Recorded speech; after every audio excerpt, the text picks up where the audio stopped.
Hola, ¿qué tal? Bienvenidas y bienvenidos a este espacio donde hablaremos sobre la salud mental en la niñez. Yo soy la psicóloga Sandra y me acompaña Guillermo Ramírez Sara. Y hoy hablaremos sobre derechos humanos en niños y niñas y adolescentes, ¿verdad? Este espacio vamos a como enfocarlo a entrevistar a especialistas. Y bueno, estamos abriendo este espacio contigo, ¿eh? No, Es el primer gracias. video donde entrevistamos a especialistas. Y bueno, ¿quieres presentarte, Guillermo? Sí, muchísimas gracias, Sandra, por la invitación a este programa, pues bueno, que promete demasiado y vamos a ver qué tal va a ir saliendo esto. Bueno, yo soy el psicólogo Guillermo Ramírez, actualmente me encuentro laborando en un CEPAVI, es un Centro Estatal para la Prevención y Atención de la Violencia Familiar, y ahí me toca coordinar un programa que es Grupos de Reflexión Masculina. Es un programa que permite generar ciertas herramientas a los hombres que tienen órdenes de restricción por ejercicios de violencia. Y pues bueno, en la práctica privada me encuentro como perito en psicología, y en la parte también pública pues funjo como coordinador de un programa que es el Colegio Oficial de Psicólogos del Estado de Colima. Y a grandes rasgos esas es como las actividades que realizo, Sandra. Ok, y bueno, hoy hablaremos sobre los 4 principios fundamentales, ¿verdad? De los derechos de los niños y niñas y adolescentes. Y bueno, sé que se basa, está así, no sé, estipulado en la Convención Internacional de Derechos del Niño, ¿verdad?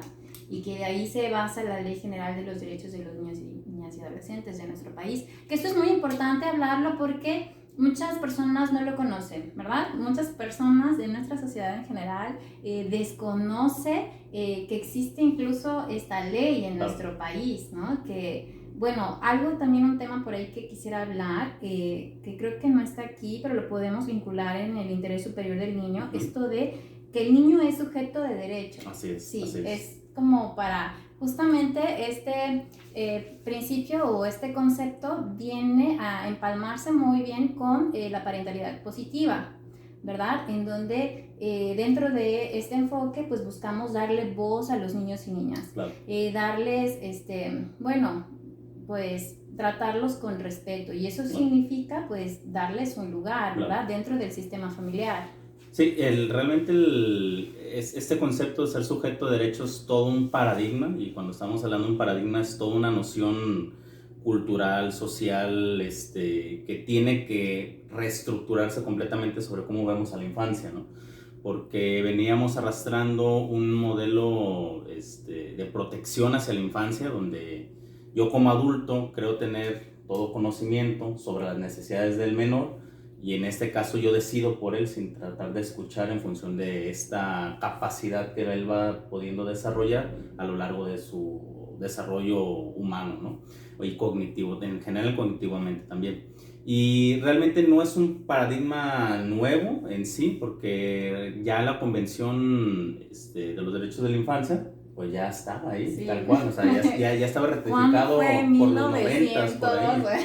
O sea, 90, 80. Así es, ¿no? O sea, y aparte hubo diferentes observaciones por parte del Comité de las Naciones Unidas sobre este tema. Oye, pero la ley general, ¿de cuándo es? O sea, imagínate, no teníamos una ratificación de una convención por los 90s, o sea, principios, por ahí no recuerdo muy bien la fecha, y tenemos hasta el 2015, de diciembre de 2015, que se hace una ley general de niños y niños adolescentes con este nuevo enfoque, ¿no? Entonces pasaron demasiados años para poder entender legalmente la existencia de una nueva forma de atender las necesidades de la infancia. Pero culturalmente eso es todavía otro tema, porque es muy complejo que yo como padre, yo como maestro, como profesional, entienda que esa persona que está ahí enfrente de mí, ese infante, pues tiene la capacidad de decidir qué necesita y de que se le dé como el mismo nivel de participación.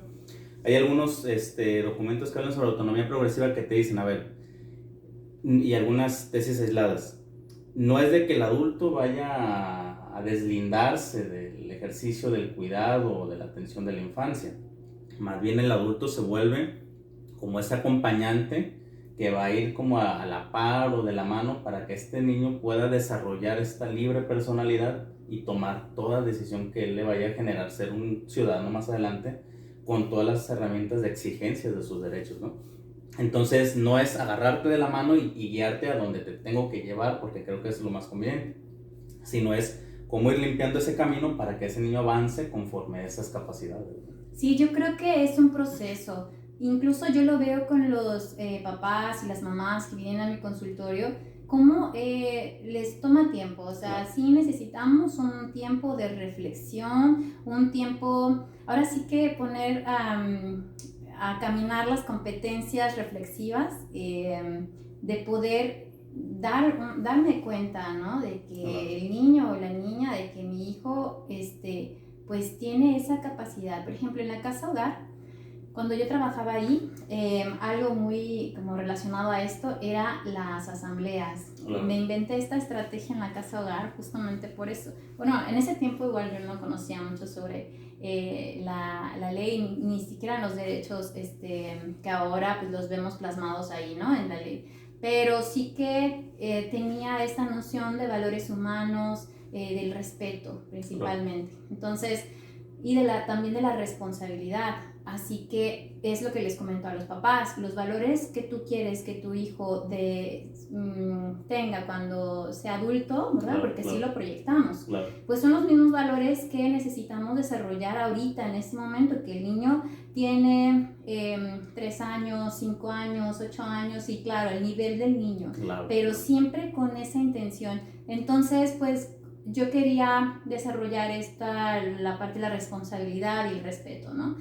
Entonces, pues hicimos la asamblea en donde todos los niños asistían, nos poníamos en círculo, a veces estábamos en el estudio ahí en sus bancas, donde hacían su tarea, y ahí planteábamos problemas que ocurrían dentro de la casa, ¿no? Por ejemplo, no sé, algún problema que nosotros identificábamos o incluso que ellos identificaban, y hasta luego ellos pedían que la asamblea, así de Sandra, es que esto, ¿no? Y luego otro niño, no, pues hay que hacer asamblea. Y entonces nos reuníamos y y todos los que querían participaban, sí, todos. A ver, fulano, ¿qué piensas de esto? ¿No? ¿Y quién quiere opinar? Y no, yo digo que esto, yo digo que lo otro. Y las soluciones también las hacíamos entre todos. A ver, ¿y cómo lo vamos a resolver? Y los niños proponían. Era muy interesante eso. Ellos proponían las soluciones, proponían acuerdos también. Y al final todos estábamos, pues casi ahí firmando, ¿no? De comprometernos. Es muy bonito, y había niños desde 6 años hasta niños de secundaria. Entonces sí que es algo que podemos practicar incluso en casa, ¿no? Esto de ser sujeto de derecho, ser sujeto, ¿cómo lo podríamos Sí, como ser una persona que exige, ¿no? El respeto y la participación de estos derechos. Ahora, hay como cosas bien interesantes lo que planteas, porque igual, ahora sí, como cuando estás en YouTube, aquí en las descripciones vamos a dejar los autores, porque hay que tenerlos a la mano, pero sí, igual te los paso para que los podamos componer. Pero hay 3 autores bien interesantes que plantean sobre la participación infantil, que van desde participaciones simuladas, donde a veces los actores políticos hacen uso de la infancia como si fuera una pequeña máscara de sus necesidades, como para decir estamos apoyando a la infancia, ¿no? Y el extremo contrario, o para otra autora, la participación deseada sería una metaparticipación, donde si bien hay ciertos grados de metaparticipación, ciertas asambleas donde vamos discutiendo, donde vamos viendo cuáles son mis necesidades como infante, mis obstáculos, ¿no? Y que eso me permite a mí desarrollar el poder ejercer el respeto de una dignidad como persona en mi desarrollo en un contexto escolar, por ejemplo, ¿no? En un contexto que puede ser de alguna institución, etc. Pero a veces esas participaciones, si bien aquí hay 2 elementos, que las dirigen los adultos, pero sí participa la infancia, y que a veces quedan en papel. La participación así que esperaríamos una gran metaparticipación, yo lo pongo de ejemplo, ahí sí tienen las personas que nos vayan a ver chance de ver un documental que se llama Joshua en Netflix, habla de una forma de incidencia de un infante a una estructura social y política sobre la educación en su país, ¿no? Estamos hablando de una participación radical donde una persona de 14 años pudo cambiar la estructura educativa de su país, ¿no? Para evitar que un idealismo político específico entrara y replanteara la forma en cómo educar a la infancia, ¿no? Entonces, hay metaparticipación donde es organizada por la infancia, hablada por la infancia y llevada a cabo también por la infancia, y donde el adulto se vuelve un compañero para aplicar esas necesidades de la infancia, ¿no? Entonces, eso aplicándolo a un contexto micro que sería la familia, pues sería permitirle a ese infante tener voz de sus necesidades y que tenga las herramientas o esos ajustes para poder incidir, para poder hacer valer eso que le permita vivir como un ser humano con dignidad, aún siendo un menor de edad, ¿no? Por ejemplo. Claro, y ese adulto que acompaña pues tendría primero pues que creer claro, que la persona, que el niño o la niña tiene esa capacidad y cierta autonomía, y que en casa podríamos pensar desde decisiones muy simples como qué ropa ponerse, como qué es lo que quisiera comer, ¿no? O sea, como dar dos opciones, claro. O sea, hay cereal o hay sándwich, ¿no? Porque es increíble que hay familias en donde no hay esas opciones, o sea, es como tan rígido y el sistema como tan autoritario, claro. Que no ven eso, no ven como pues esas opciones, y que esas opciones tan simples no solo van a darle voz al niño, sino también tiene que ver con un desarrollo cerebral, ¿sí? Vemos que la toma de decisiones está en, digamos, es una habilidad de la corteza prefrontal, perdón. Y entonces, como en el momento en el que el niño toma una decisión, estamos estimulando esa zona, una zona que todos queremos tener bien desarrollada porque tiene que ver con la autorregulación, entre otras cosas. Oye, y eso tiene que ver, por ejemplo, con la participación infantil, que está dentro, ese sí está dentro de los 4 principios, claro, ¿no? Fundamentales de la ley general. Ajá. Sí, tal cual. Obviamente pues la participación tiene que ver con este andamio que tendría que tener la infancia para poder ser escuchado sobre sus necesidades, ¿no? En un proceso de justicia, pues la idea es de que sepamos qué quiere el niño, con qué papá quiere estar, cómo se siente con un papá, saber cuando los papás, por ejemplo, quieren estar con ambos, independientemente de las circunstancias internas entre los pares, y en función de si hay riesgo o no para que ese infante pueda convivir con alguno de ellos, pues poner las condiciones para que pueda tener la oportunidad de convivencia, ¿no? No se le cuarte un derecho a la familia, por ejemplo, ¿no? Entonces, es escuchar a la infancia en función de esta capacidad madurativa, de este avance de su edad cronológica, para poder hacer valer lo que él requiere, ¿no? Esa sería una forma de participación. Sí, por ejemplo, en las audiencias creo que hay una edad a partir de... Bueno, yo he visto que como a partir de los 5 o 6 años que es que se dan las audiencias, sí, en el juzgado con los menores de edad. Obviamente no es rígido, o sea, el hecho de que el niño quiera hablar o el niño refiera sus necesidades, sobre todo en edades muy tempranas, pues no es simplemente también hacer eso, ¿no? Es valorar un montón de cosas, de circunstancias, para que el niño, con lo que él necesita, ¿sí? Ver que se ajusten las cosas necesarias para que sea seguro hacer valer su necesidad y no simplemente hacerla por hacer, ¿no? O sea, tienes que como valorar muchas cosas, ¿no? Sí, fíjate que en esto que comentas, bueno, yo trabajo en el DIF y ahí me toca hacer algunas valoraciones dentro de controversias familiares. Uh-huh. Y no solo eso, sino también en algunos casos que hemos visto y que necesitamos generar algún reporte, pues yo ahí lo que identifico siempre es el apego, ¿no? Que de pronto, no sé, o algún abogado o algún juez como que no alcance a ver esta parte, ¿no? Y en esos casos, claro, se tiene que observar se tiene que tomar en cuenta, pues en primer lugar, el apego, ¿no? Como cuestiones legales tan específicas como yo que soy mamá, legalmente vengo después de 8 años, ¿no? Que es la edad del niño, supongamos, a decir que ya me lo llevo porque soy la mamá, ¿no? Entonces, pues para el niño es una persona desconocida, ¿no? Entonces, ¿cómo vas a separar al niño de su figura de apego que podría haber sido, que no sé, la abuela, la tía, etcétera, ¿no? Y cómo eso puede generar un problema emocional, un problema incluso de trastorno de ansiedad por separación, ¿no? Que es un tema, siempre la ansiedad. Y cómo, fíjate, esto se vincula a la salud mental. Por ejemplo, en estas situaciones lo que genera en el niño es ansiedad, es un temor muy fuerte el verse separado de su figura principal de apego. Y si no tomamos en cuenta esto y nos vamos simplemente a las cuestiones legales, pues porque así lo dice la ley o porque, no sé, a la mamá de pronto se le dio la gana regresar o circunstancias, ¿verdad? No sabemos.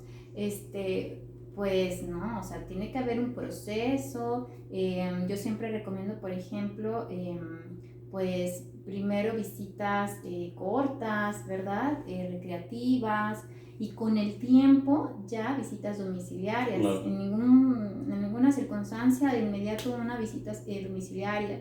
O otras, en otros contextos, por ejemplo, cuando hay violencia, ¿no?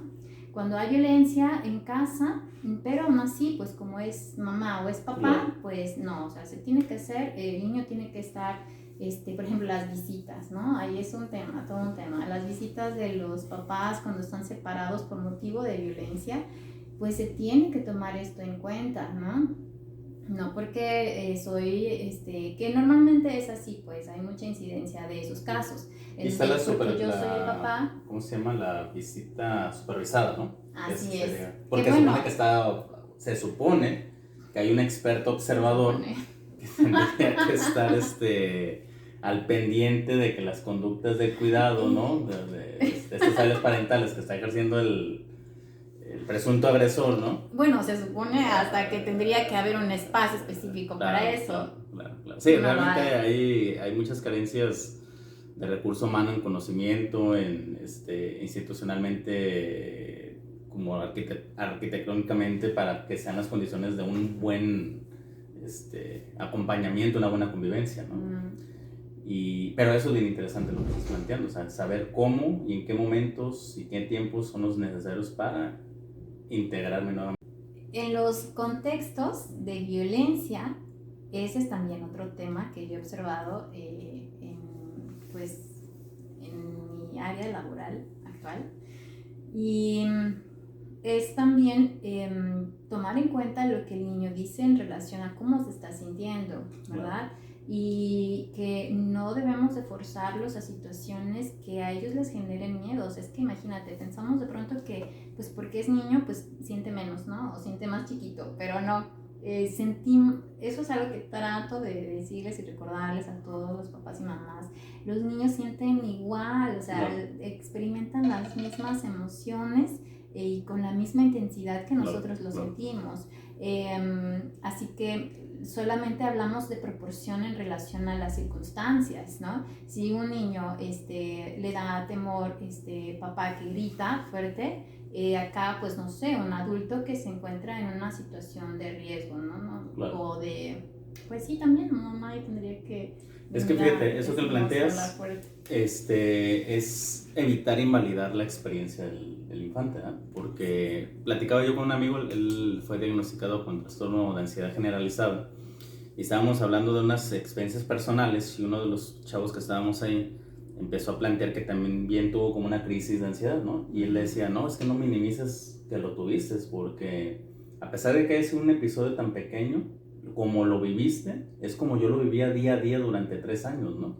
O sea, no porque yo lo haya tenido con un diagnóstico de mayor tiempo, quiere decir que venga a invalidar que tú no sabes lo que yo vivo, ¿no? Porque en ese contexto, en esa experiencia, en esa situación, para ti eso tan pequeño o ese periodo tan pequeño de crisis, ¿sí? Es tan válido como lo que yo viví, ¿no?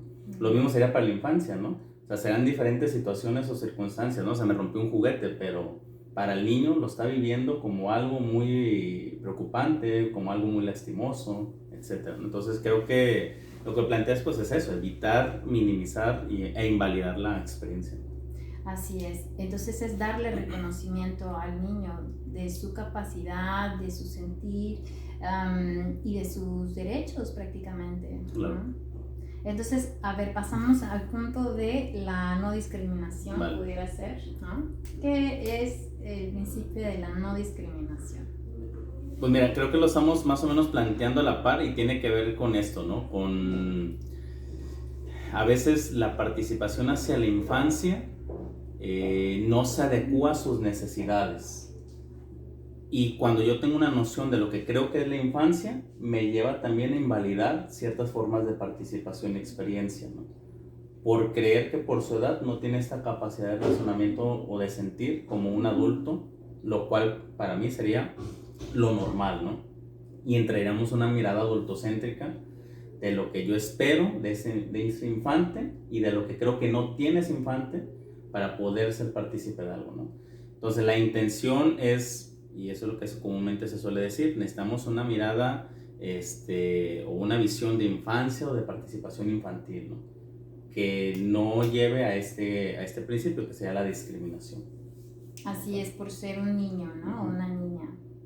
Y muy bien. Y luego el interés superior del niño, ¿eso no lo hemos dicho? No, eso no lo hemos dicho. Y más o menos lo planteamos en el otro corto. Sí, ¿verdad? Por eso tenía esa sensación. Pero sí, te comentaba que pareciera como un concepto bien ambiguo porque ni siquiera muchos de los encargados en la materia de derecho llegan como una especie de acuerdo. Lo que sí es, hay una noción sobre qué es el interés superior del niño y es como buscar que toda decisión que se vaya a tomar para la infancia pueda, uno, ser construida o pueda ser brindada de manera integral y que sea de mayor satisfacción para el infante en todas sus dimensiones, ¿no? O sea, lo que yo le brinde en un proceso a ese infante tiene que ser sistémico, global, que cumpla y satisfaga todas esas necesidades y esos derechos y sea completamente integral, ¿no? No podemos estar como llegando al punto de creer que esto es mejor que otras circunstancias y en ocasiones dejando algunos derechos a un lado sobre ese infante, ¿no?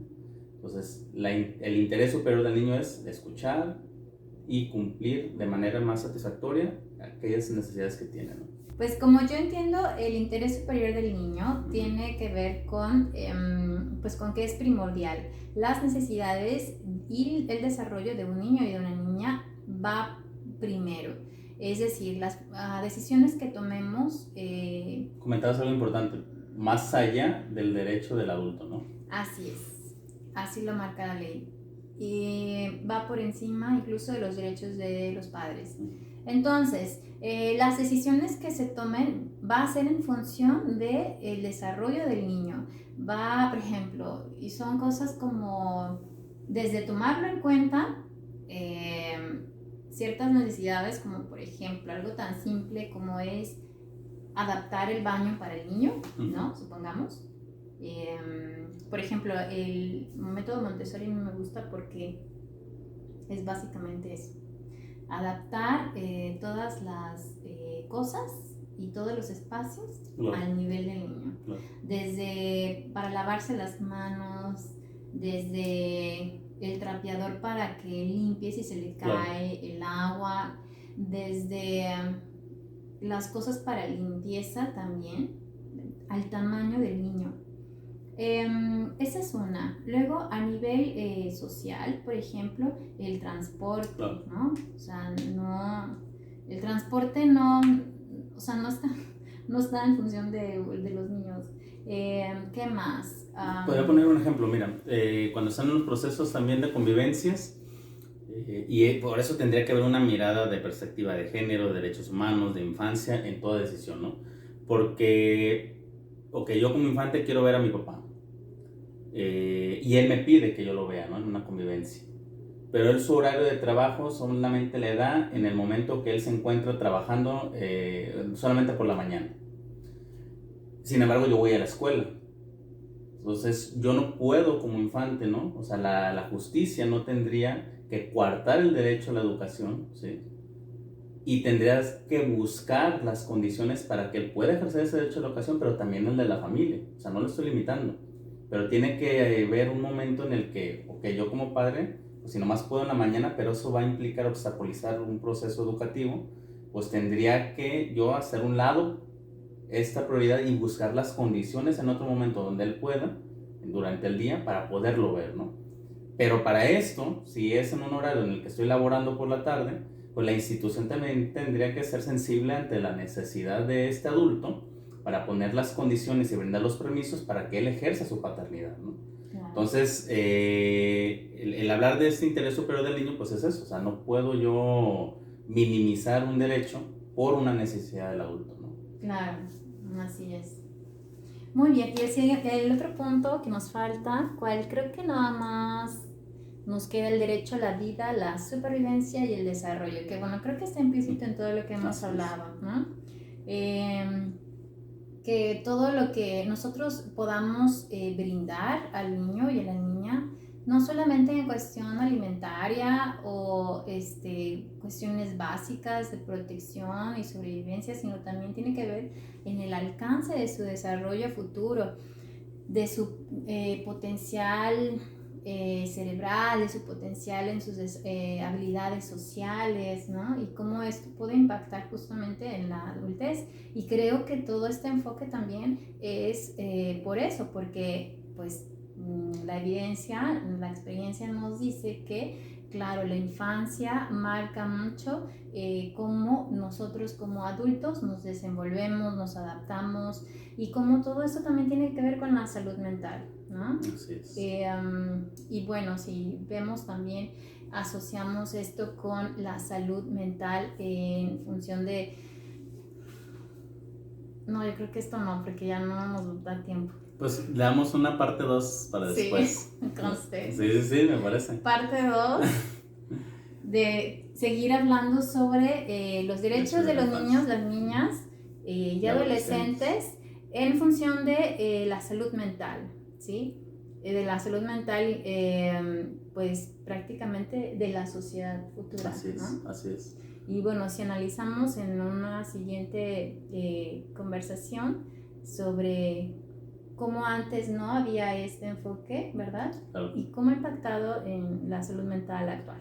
Excelente. O sea, creo que puede ser muy valioso. Bueno, Guillermo, pues muchas gracias por tu participación. No, muchas gracias por las personas que nos van a estar sintonizando y hasta la próxima. Hasta la próxima.